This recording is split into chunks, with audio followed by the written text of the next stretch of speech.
Halo, Assalamualaikum Ibu Bapak operator yang kami hormati. Pada kesempatan kali ini kami akan coba sampaikan tentang bagaimana sih cara kita menginput data sarpras mulai dari tanah, bangunan, ruang, dan alat atau angkutan dan buku-buku gitu ya. Jadi banyak yang masih keliru memahaminya ya untuk menginput data ini. Dan sebelumnya kita coba pahami dulu ya, kalau kita mau menginput sebuah sarpras gitu ya, sarpras di dapodik gitu ya, kita awali dulu dari pemahaman ini blok bangunan ya. Jadi kita di sekolah itu pasti memiliki beberapa blok bangunan. Sebagai contoh taruhlah ini, yang satu baris ini nih satu blok. Boleh kita namai blok 1, gedung 1, bangunan 1, terserah Bapak Ibu ya. Kemudian ini contoh lagi, ini satu blok, isinya 2 ruang.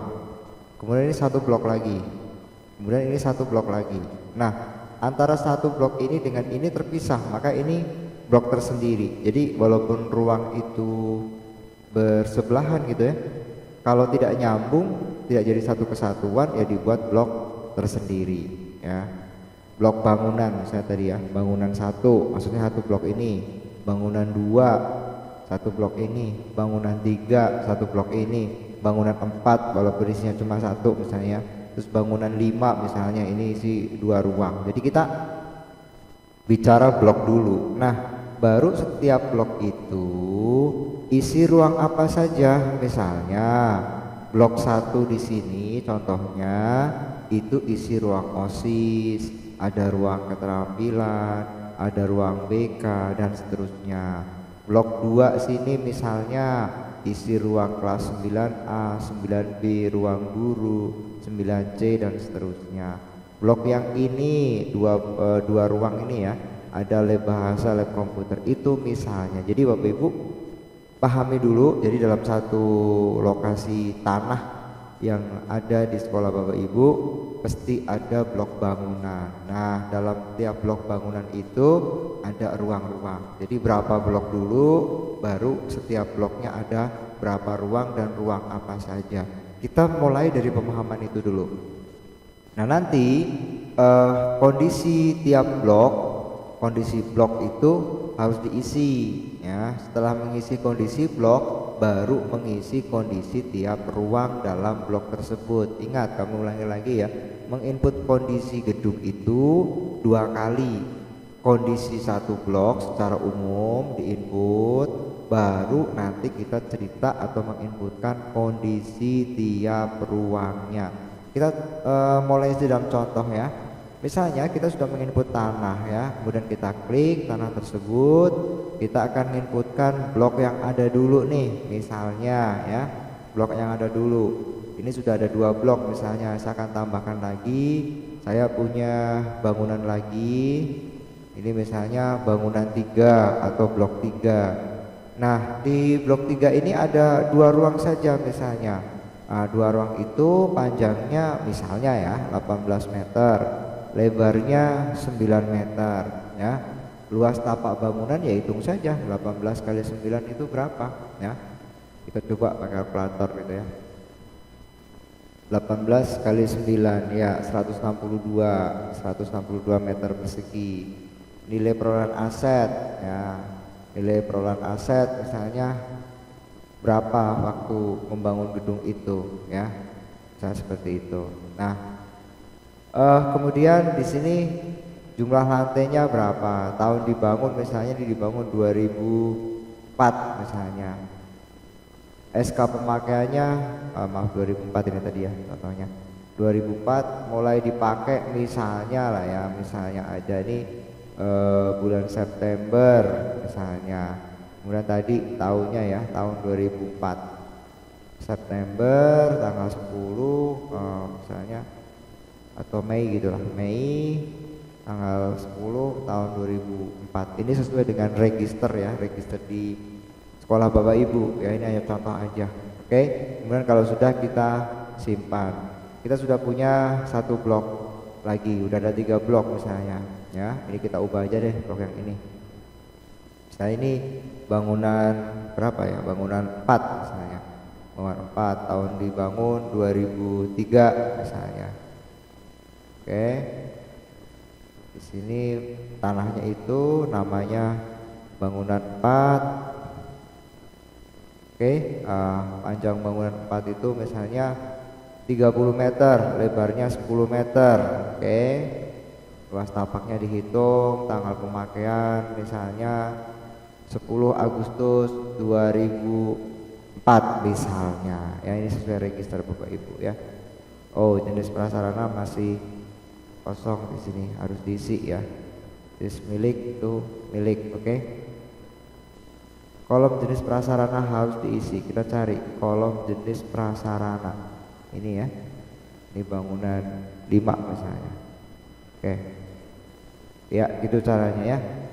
Jadi tadi belum kesimpan. Jenis prasarananya bangunan gitu ya maksudnya ya. Kemudian namanya itu bangunan 5 misalnya.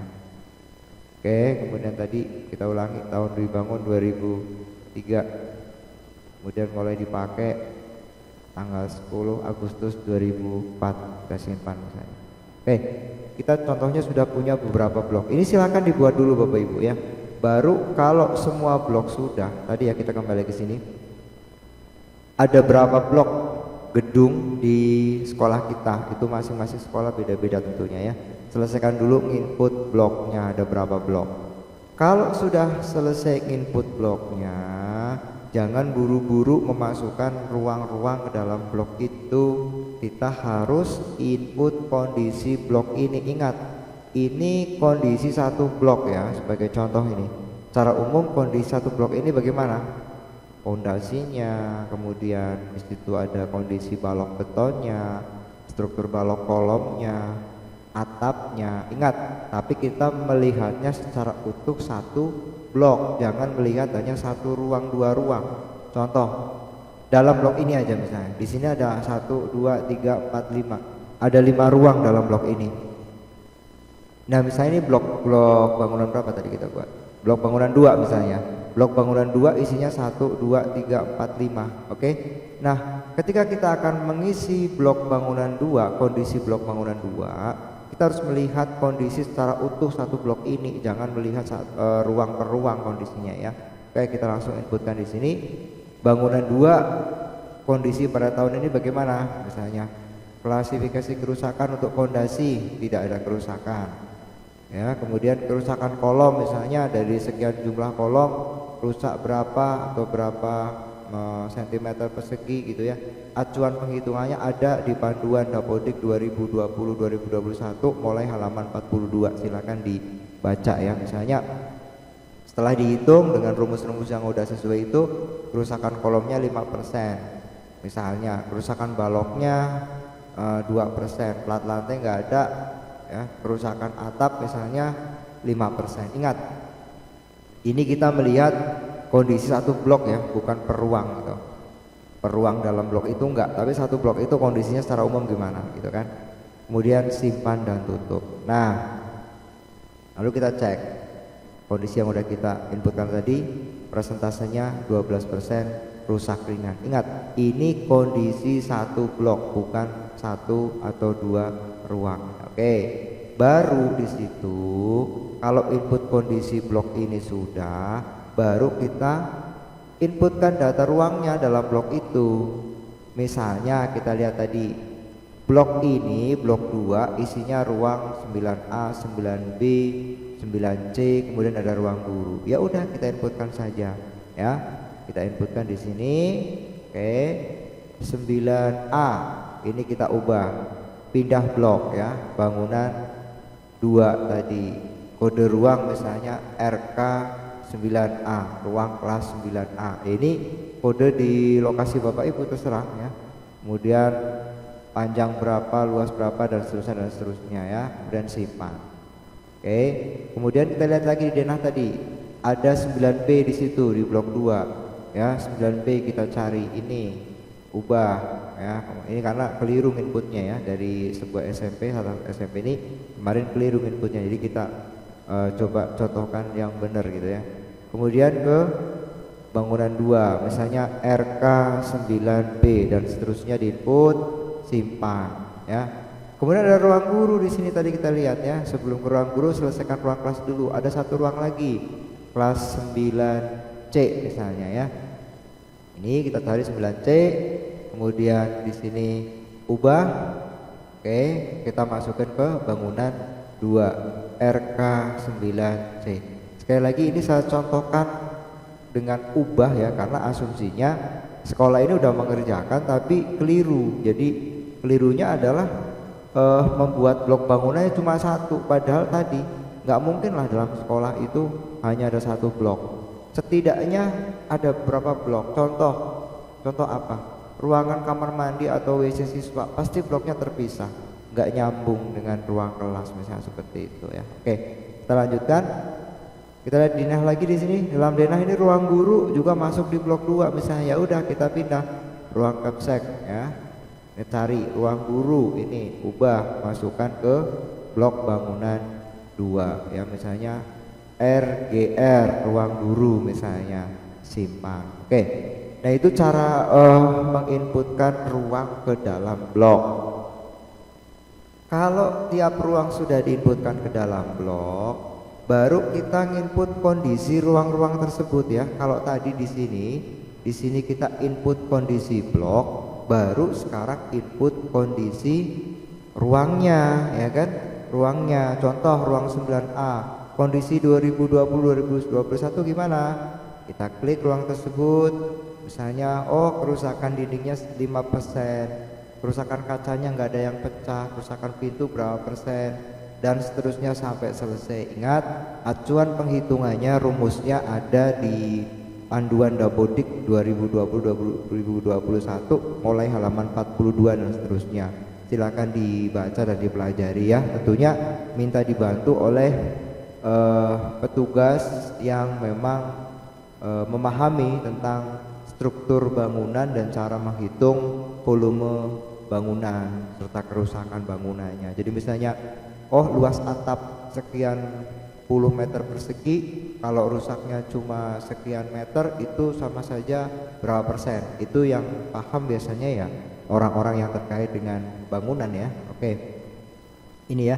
Jadi bedakan tadi, intinya bedakan menginput kondisi satu blok, tiap blok, semua blok yang ada di sekolah kita dengan menginput kondisi tiap ruangnya. Oke, kalau sudah, baru kita nginput alat yang ada dalam ruang-ruang tersebut. Sebagai contoh apa Bapak Ibu? Ya namanya ruang kelas pasti setidaknya ada apa secara SPM? Meja, kursi, jam dinding, almari, tempat sampah dan lain sebagainya. Silakan dibaca tentang SPM di ruang kelas dan sesuaikan isiannya sesuai dengan kondisi di sekolah Bapak Ibu. Contoh, kita mau nambah kursi nih ya, jenis sarananya kursi misalnya. Kursi juga banyak. Kursi apa? Misalnya kursi guru dulu deh. Ruang berapa?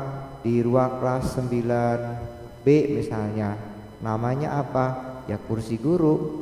Spesifikasinya misalnya kayu misalnya ya. Tuh spesifikasinya apa? Spesifikasi bisa diisi merek, tipe, jenis atau bahan dari alat tersebut. Kepemilikan, kemudian milik, simpan. Apalagi kira-kira ada di kelas misalnya, ya tambah lagi misalnya meja gitu kan, meja guru misalnya, meja guru, kita cari ini meja guru, ruang 9B misalnya. Oke, namanya meja guru, spesifikasi kayu misalnya, milik, simpan dan seterusnya. Selesaikan sampai semua data untuk sarpras itu terinput ya di ruang yang ada sesuai dengan SPM gitu kan. Baru nanti kalau tadi kita input jenis-jenisnya meja, kursi dan sebagainya, sekarang kita input kondisinya.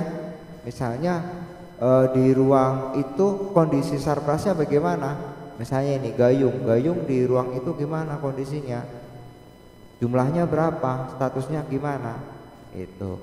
Kemudian misalnya ada pertanyaan, kalau ada misalnya di sebuah ruang itu, taruhlah nih di sini nih di ruang BK, kursi gurunya ada 4, tapi yang satu rusak, yang 3 baik. Inputnya gimana?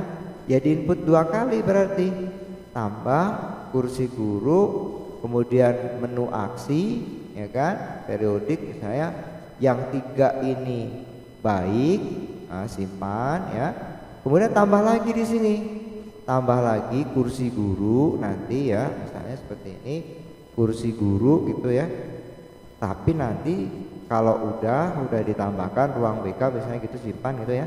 Di sini kondisinya adalah apa? Iya betul, rusak. Jadi contohnya tadi ada 4 kursi guru di ruang BK nih, 3 baik, 1 rusak. Ya udah, input dulu kursi guru. Nanti menu aksi sini periodik 2021 ini jumlah 3, kondisi baik.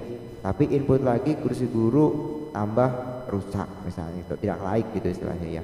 Oke, itu Bapak Ibu teman-teman operator, bagaimana cara kita menginput mulai dari tanah, ruang gitu ya, kemudian alat. Jadi tanah dan bangunan atau blok. Dalam tanah itu ada berapa blok bangunan, kemudian dalam tiap blok ada ruang apa aja, kondisinya gimana, kemudian tiap ruang itu isinya alat apa aja, itu urutannya kira-kira gitu. Oke Bapak Ibu, mudah-mudahan manfaat, kurang lebihnya maaf saya akhiri. Assalamualaikum warahmatullahi wabarakatuh.